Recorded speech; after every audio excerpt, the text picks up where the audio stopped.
Good morning students, ज्ञान मंजरी model school की YouTube channel में आप सबका हार्दिक स्वागत है। Standard 5 subject Hindi lesson number 6 ऐसे थे विद्यासागर। आज हमें लेसन नंबर 6 का अभ्यास करना है। पेज नंबर 43 ऐसे थे विद्यासागर।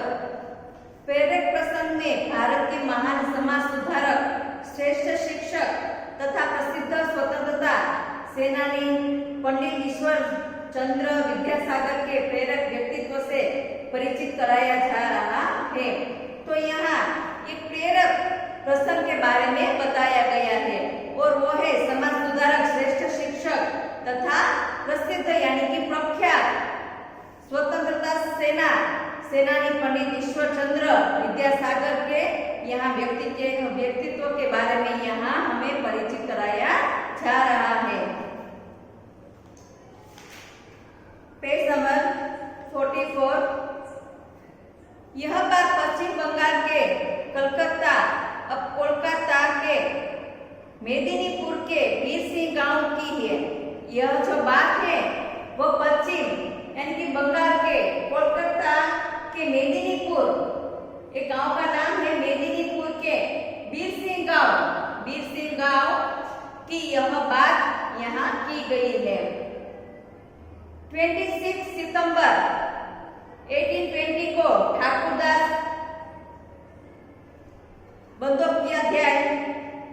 बंदोपाध्याय और भगवती देवी के घर के एक बालक ने जन्म लिया था। तो यहाँ पश्चिम बंगाल में कोलकाता के मेदिनीपुर के जो वीर सिंह गांव है वहां की यहाँ बात की गई है। और 26 सितंबर 1820 को ठाकुरदास बंदोपाध्याय और भगवती देवी के घर एक बालक ने जन्म लिया था। बालक का नाम माता पिता ने बड़े प्रेम से रखा, ईश्वर। तो इस बालक का नाम उसके माता पिता ने बहुत प्रेम से ईश्वर नाम रखा था।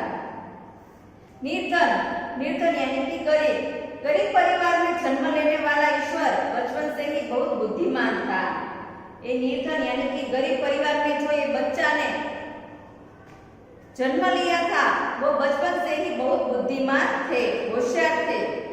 वह कोई भी चीज बहुत ही जल्दी सीख जाता था। उसका माइंड है वो बहुत तेज था और कोई भी काम है वो बहुत जल्दी कर लेता था। उसका मन पढ़ाई में बहुत लगता था, पढ़ाई में भी उसका मन बहुत लगता था। ईश्वर ने अपनी प्रारंभिक यानी कि शुरुआत, तो ईश्वर ने अपनी शुरुआत की शिक्षा गांव की ही पाठशाला में पूरी की। तो ईश्वर है वो एक बालक का नाम है, उसने अपनी जो प्रारंभिक यानी कि शुरुआत की जो पढ़ाई है वह अपने गांव की पाठशाला यानी कि गांव की स्कूल में ही पूरी की। आगे की पढ़ाई कोलकाता शहर में ही हो सकती थी।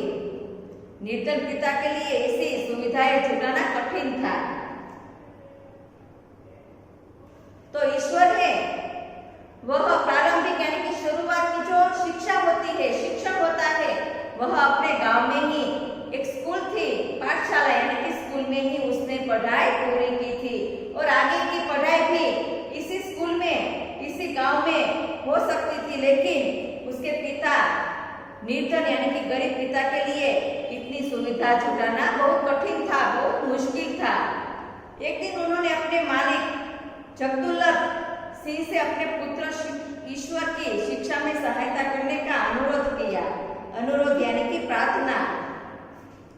तो एक दिन उन्होंने, उसके जो पिताजी है उसने अपने जो मालिक है वो मालिक का नाम है जगदुल्लभ सिंह।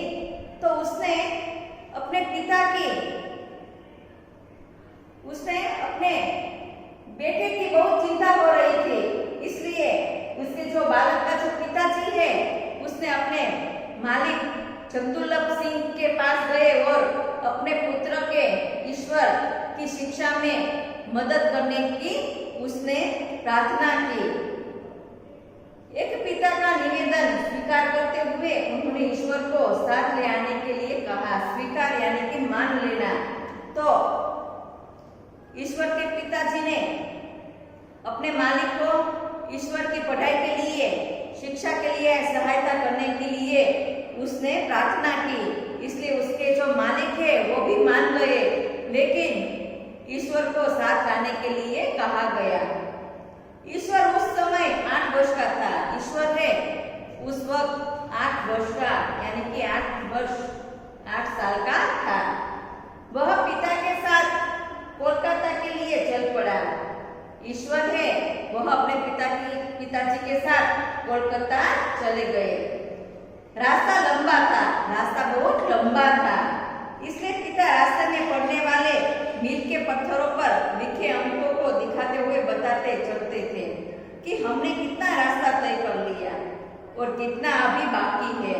तो रास्ते पर पत्थर है, उस पत्थर पर लंबा रास्ता था, इसलिए पिता ने रास्ते में पड़ने वाले जो मील के पत्थर होते हैं, मील के पत्थरों पर अंकों में लिखा गया था कि कितना इससे आगे कितना जो शहर है वो कितना दूर है, वो सब लिखा था।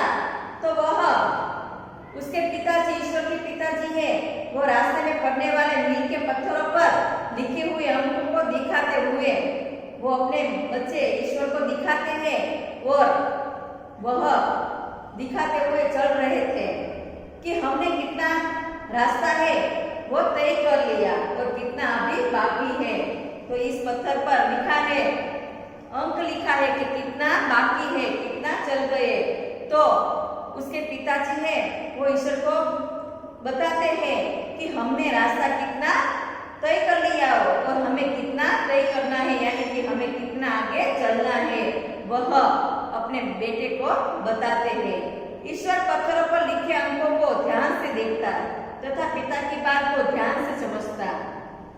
ईश्वर है उसका माइंड बहुत अच्छा था, तेज था। तो ईश्वर भी अपने पिताजी जो दिखा रहे हैं वो पत्थरों पर लिखे अंकों पर ध्यान से वह देखता है और उसके पिताजी जो उसको बता रहे हैं वो बात भी बहुत ध्यान से समझता था, बहुत ध्यान से सुनते भी थे। Page number 45। जब ईश्वर जगदुल्लभ सिंह के पास पहुंचा तो उन्होंने उसे एक बिल का जोड़ करने के लिए दिया। पिता चिंतित हो गए। चिंतित यानी कि फिक्र करना। तो जब ईश्वर दुर्लभ सिंह है के पास पहुंच गए, ईश्वर जगदुल्लभ ये उसका मालिक है। किसका मालिक? तो वो ईश्वर के पिताजी का मालिक है और उसके पास वह दोनों पहुंच गए और उन्होंने उसे एक बिल का जोड़ करने के लिए कह दिया। तो पिताजी बहुत चिंतित हो गए, बहुत फिक्र होने लगी कि गांव की पाठशाला में ईश्वर ने केवल बंगला भाषा पढ़ने लिखनी सीखी है, वह बिल कैसे जोड़ पाएगा। उसने कहा कि मेरा जो बेटा है वो गांव की पाठशाला यानी कि गांव की जो स्कूल है उसमें उसने बंगला भाषा, बंगला एक भाषा का नाम है, कि बंगला भाषा में पढ़ाई लिखनी सीखी है, तो ये बिल है वो कैसे जोड़ पाएगा। उसके पिताजी बहुत चिंतित हो गए, ईश्वर के पिताजी। परंतु ईश्वर ने तुरंत ही बिल जोड़कर उन्हें दे दिया। ईश्वर बहुत होशियार था, उसने तुरंत बिल जोड़कर ही दे दिया। जोड़ बिल्कुल सही था, उसने जो जोड़ मिलाई थी वो बिल्कुल सही था। पिता हैरान थे, पिता बहुत परेशान हो गए थे। मालिक ने ईश्वर से पूछा कि क्या गांव की पाठशाला में अंग्रेजी के अंक भी पढ़ाए जाते हैं। तो मालिक ने ईश्वर को पूछा कि जो गांव की स्कूल है, गांव की शाला है, पाठशाला है, वहां अंग्रेजी अंक भी पढ़ाए जाते हैं। ईश्वर ने बताया कि ये अंक उसने पाठशाला में नहीं बल्कि रास्ते में पढ़ने वाले मील के पत्थरों से सीखे हैं। तो ईश्वर ने अपने जो पिताजी ने दिखाया था कि वो रास्ते पर पत्थरों पर अंक लिखा गया था, वो अंग्रेजी में लिखा था, वो इसके माइंड में फिट हो गया। इसलिए ईश्वर के पिताजी है वो मालिक को कहते हैं कि पाठशाला है वहां अंग्रेजी नहीं पढ़ाते हैं, लेकिन उसने पाठशाला में से नहीं बल्कि पत्थरों यानी कि मील के जो पत्थर है उस पर अंग्रेजी अंक लिखे थे, इसलिए वहां सीखे हैं, जिन्हें यहाँ आते समय पिताजी बताते चल रहे थे। जब उसके पिताजी रास्ते पर चलकर जा रहे थे दोनों, तो उसके पिताजी ने पत्थरों पर जो अंक लिखे थे वो अंक इसको ईश्वर को दिखाया, वो इसके माइंड में फिट हो गया। इसलिए वो कहता है कि हम दोनों यहाँ चलकर आते थे तो रास्ते में हमने वो पत्थर पर अंक लिखा था, वो हमने दिखाए थे, इसलिए उसको ये समझ में आ गया है।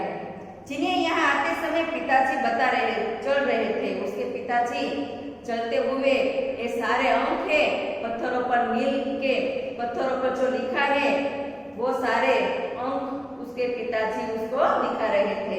बालक ईश्वर का यह उत्तर सुन पिता और उनके मालिक बहुत प्रसन्न हुए। ईश्वर ने इस मालिक को जवाब दिया कि मैं स्कूल में अंग्रेजी अंक नहीं सीखा हूँ, लेकिन मेरे पिताजी ने मुझे आते समय रास्ते में पत्थर के जो मील होते हैं उस पर अंक लिखा था, वह अंक मुझे मेरे पिताजी ने दिखाया था, इसलिए मैं यहाँ ये जो अंक है वो पहचान गया हूँ। तो ये सारी बात सुनकर उसके पिताजी और मालिक है वो बहुत खुश हो गए। मालिक ने ईश्वर की शिक्षा के लिए मासिक छात्रवृत्ति तय कर दी। मासिक छात्रवृत्ति मतलब छात्रों को पढ़ाई के लिए दी जाने वाली धनराशि सहायता। तो मालिक ने ईश्वर की शिक्षा के लिए पढ़ाई के लिए उसने मदद कर दी और पढ़ाई के लिए दी जाने वाली धनराशि को मासिक छात्रवृत्ति कहते हैं। तो मालिक ने ईश्वर की शिक्षा के लिए मदद कर दी। ईश्वर ने दिन रात मन लगाकर शिक्षा प्राप्त की।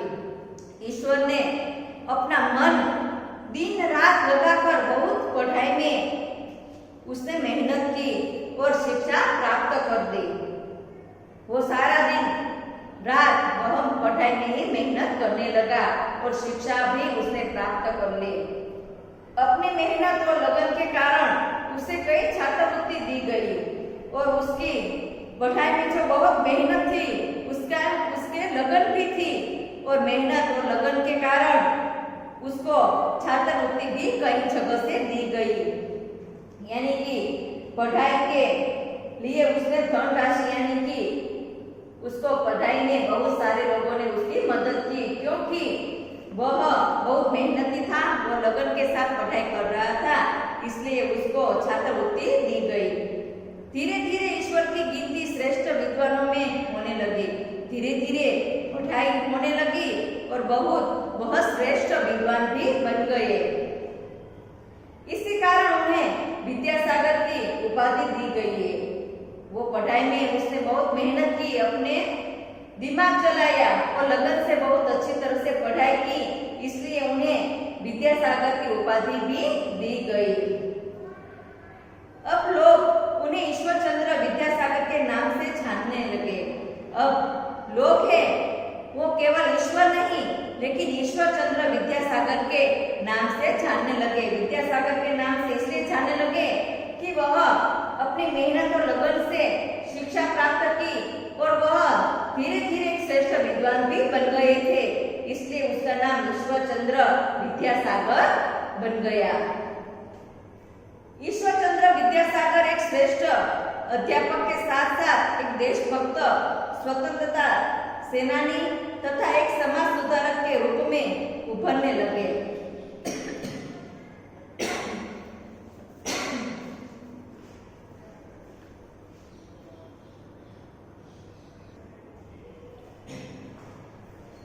तो ईश्वर चंद्र विद्यासागर एक श्रेष्ठ अध्यापक के साथ साथ वह देशभक्त, स्वतंत्रता सेनानी में भी समाज सुधारक के रूप में प्रख्यात होने लगे। उन्होंने स्त्री शिक्षा, विधवा विवाह पर बहुत जोर दिया तथा बाल विवाह का विरोध किया। ईश्वर चंद्र विद्यासागर ने स्त्री की शिक्षा, विधवा विवाह और बाल विवाह पर उसने बहुत विरोध किया। यानी कि स्त्री शिक्षा, विधवा विवाह जोर दिया तथा बाल विवाह का विरोध किया। उस पर उसने बहुत जोर दिया और बाल विवाह है उसका उन्होंने विरोध किया। उन्होंने कलकत्ता में लड़कियों के लिए मेट्रोपॉलिटन कॉलेज की स्थापना भी की थी। लड़कियों को पढ़ाई के लिए उसने मेट्रोपॉलिटन कॉलेज की स्थापना भी की थी, शुरुआत भी की थी। लोग उनका बहुत सम्मान करते थे। लोग उसका सम्मान करते हैं यानी कि बहुत आदर करते थे। ईश्वरचंद्र बहुत ही दयालु, सहनशील तथा अनुशासन प्रिय व्यक्ति थे। ईश्वरचंद्र वो पढ़ाई में भी अच्छे थे, उसके साथ साथ बहुत दयालु भी थे, सहनशील भी बहुत थे और अनुशासन भी उसके प्रिय व्यक्ति थे। अनुशासन के जो लोग होते हैं वो लोग उसको बहुत प्रिय लगते थे। और ईश्वरचंद्र बहुत ही दयालु, सहनशील तथा अनुशासन प्रिय व्यक्ति थे। वो अनुशासन में बहुत मानते थे, सहनशीलता भी उसमें बहुत थी और दयालु भी बहुत थे। एक बात की बात है, ईश्वरचंद्र विद्यासागर को इंग्लैंड में एक सभा की अध्यक्षता करनी थी। विद्यासागर है उसको इंग्लैंड में एक सभा थी, वहां उसको अध्यक्षता करनी थी। उसको उनके बारे में यह मशहूर था कि उनका प्रत्येक कार्य घड़ी की सुई के साथ होता है। उसका जो कोई भी कार्य है वो कार्य घड़ी की सुई के साथ ही होता था। वे समय के बहुत पाबंद यानी पालन करने वाला पाबंद थे। वो घड़ी के साथ साथ वो चलने वाला था और घड़ी की जो सुई होती है उसके साथ ही वह चलने वाला था। समय को बहुत पालन करने वाला आदमी था। वे लोगों से भी यही आशा रखते थे कि वे अपना कार्य समय पर करें। वो समय के साथ चलते थे और समय का बहुत सदुपयोग भी करते थे। इसलिए वो ऐसा भी इच्छते थे, उसकी ऐसी आशा भी थी कि लोग है वो अपना कार्य है वो समय के साथ ही पूरा करे। Page number 46। विद्यासागर जी जब निश्चित समय पर सभा भवन पहुंचे तो उन्होंने देखा कि लोग सभा भवन के बाहर घूम रहे हैं और कोई भी अंदर नहीं बैठा है। जब विद्यासागर है वो सभा भवन में अंदर पहुंचे तो उन्होंने देखा कि सब लोग है वो भवन के बाहर घूम रहे हैं, कोई भी लोग अंदर नहीं आए हैं। अब उन्होंने इसका कारण पूछा तो उन्हें बताया गया कि सफाई कर्मचारियों के न आने के कारण अभी भवन की सफाई नहीं हुई है। सभी को पूछा कि आप लोग क्यों बाहर खड़े हैं, इसलिए सबने कारण बताया कि सफाई के जो कर्मचारियों है, सफाई कामदार है, न आने के कारण अभी भवन की सफाई नहीं हुई है, इसलिए सब वहां बाहर खड़े हैं। यह सुनते ही विद्यासागर जी ने एक पल भी बिना खोए झाड़ू उठा ली। विद्यासागर ने इन सभी की बातें सुनकर एक पल भी उसने नहीं सोचा और तुरंत उसने झाड़ू उठा लिया और भवन की सफाई शुरू कर दी। विद्यासागर ने अपने आप उसने झाड़ू उठा लिए और भवन की सफाई करने लगे। उन्हें ऐसा करते देख वहां उपस्थित लोगों ने भी सफाई करना शुरू कर दिया। जब विद्यासागर झाड़ू उठाते हुए भवन की सफाई करने लगे तो वहां जो उपस्थित लोग थे उन्होंने कुछ नहीं सोचा और विद्यासागर जो सफाई कर रहे थे वो सब देखकर लोगों भी सफाई करना शुरू कर दिया। लोगों ने भी सफाई शुरू कर दी। देखते ही देखते सभा भवन साफ हो गया। धीरे धीरे सभा भवन है वो पूरा साफ हो गया। जब सभा आरंभ यानी कि शुरू, जब सभा शुरू हुई तो विद्यासागर जी बोले, कोई व्यक्ति हो अथवा राष्ट्र उसे स्वावलंबी होना चाहिए। स्वावलंबी यानी कि स्वयं पर निर्भर रहने वाला। हमें कोई भी काम है वो दूसरों पर हमें नहीं करवाना चाहिए, दूसरों पर हमें आशा भी नहीं रखनी चाहिए। हमारा काम है वो हमें अपने आप करना चाहिए। तो विद्यासागर जी ने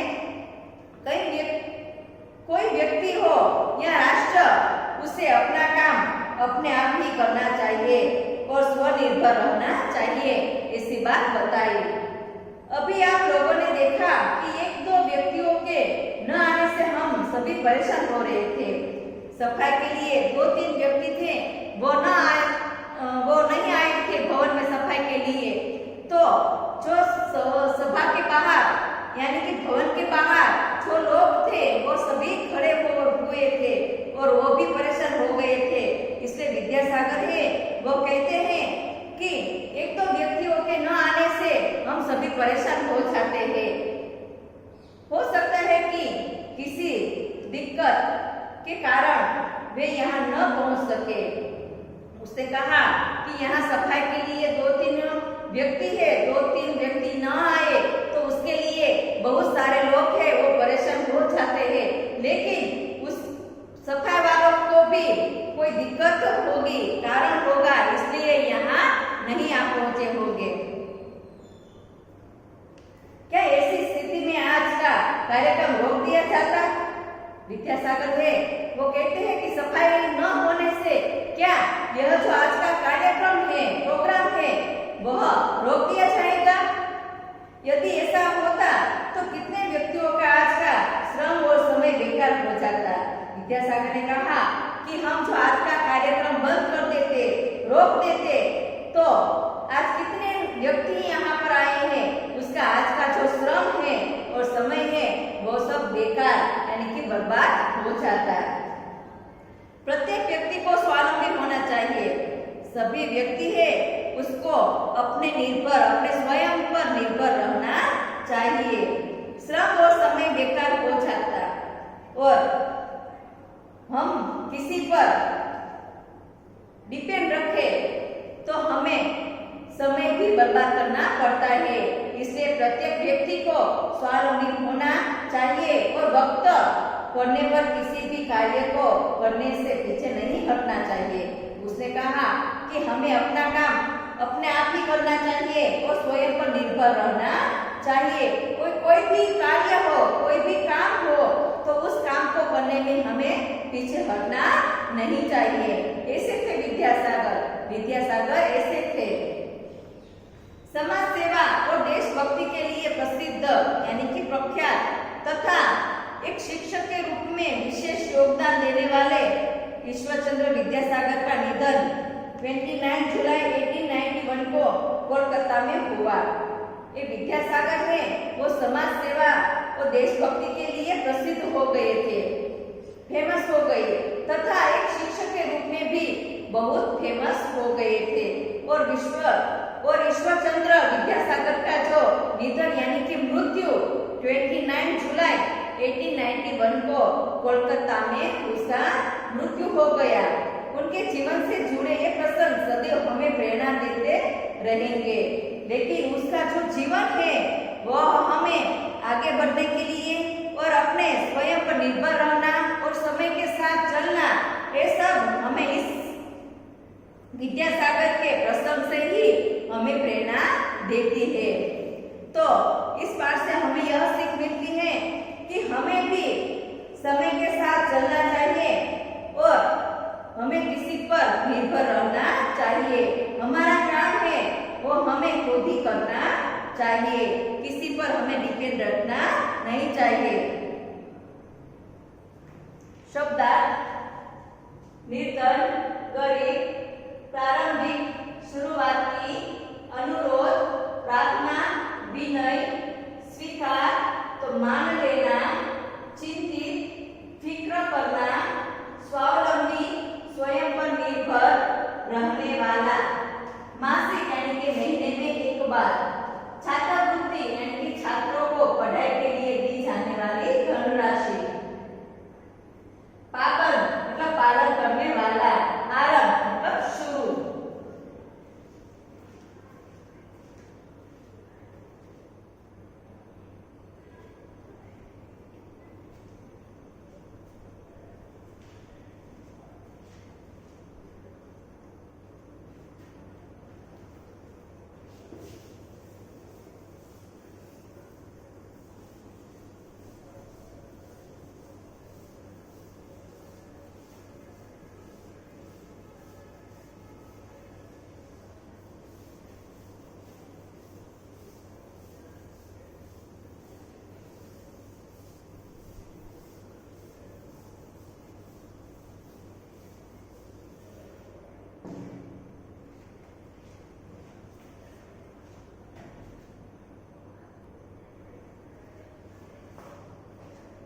पेज नंबर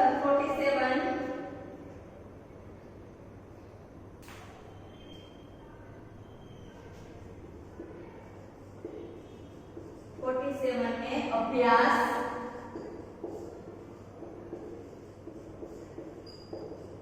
क्वेश्चन नंबर 1 बताइए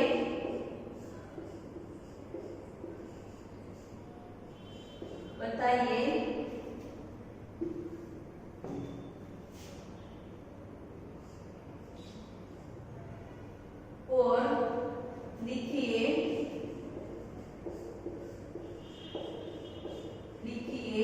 का जो प्रश्नों के उत्तर है, प्रश्नों के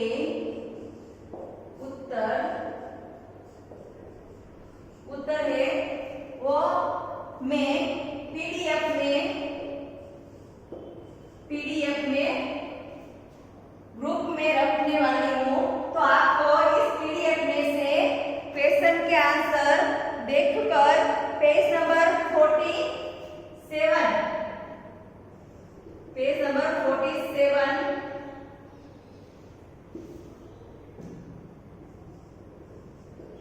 47 पर जो क्वेश्चन आंसर दिए हैं बताइए और लिखिए। वो प्रश्नों के उत्तर आपको पीडीएफ में से देखकर आपको लिखने हैं। और ये जो यहाँ पेज नंबर 47 पर बताइए लिखिए, दोनों का जो क्वेश्चन आंसर है वो पीडीएफ में से देखकर आपको लिखने हैं।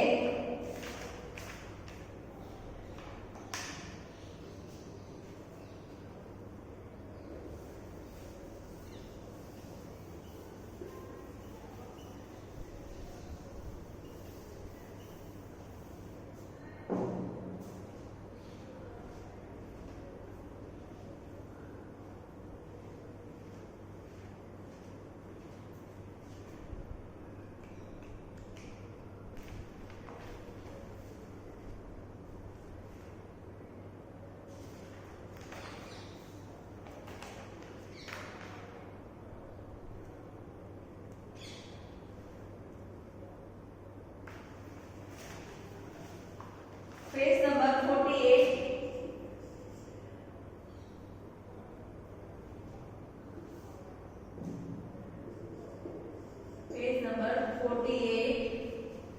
किसने किससे कहा,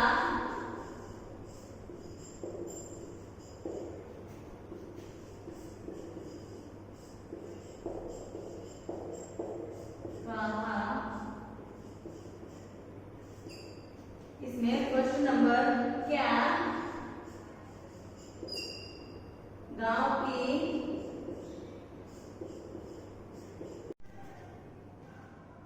तो किसने किससे कहा हमें फर्स्ट नंबर क्या गांव की पाठशाला में अंग्रेजी के अंक भी पढ़ाए जाते हैं। तो किसने कहा, तो जगदुर्लभ सिंह ने किससे कहा, तो ईश्वर से कहा। कब कहा, तो ईश्वर द्वारा अंग्रेजी न जानते हुए भी अंग्रेजी के अंकों को भी तुरंत छोड़ देना।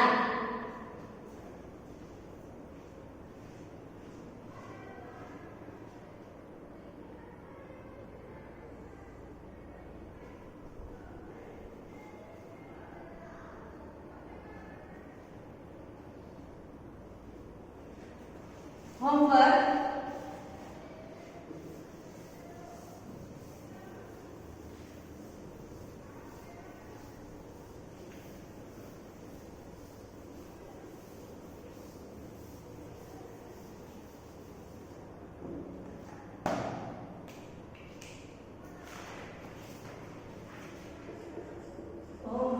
पेज नंबर 42 45 के शब्दार्थ लिखो।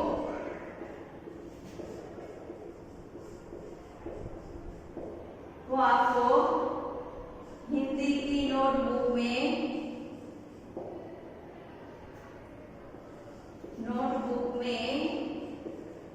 वन टाइम लिखना है। तो शब्दार्थ है वो शब्दार्थ आपको हिंदी है और किसने किससे कहा में जो दूसरा है, क्या ऐसी स्थिति में आज का कार्यक्रम रोक दिया जाएगा? वो हम नेक्स्ट वीडियो में करेंगे। बाय।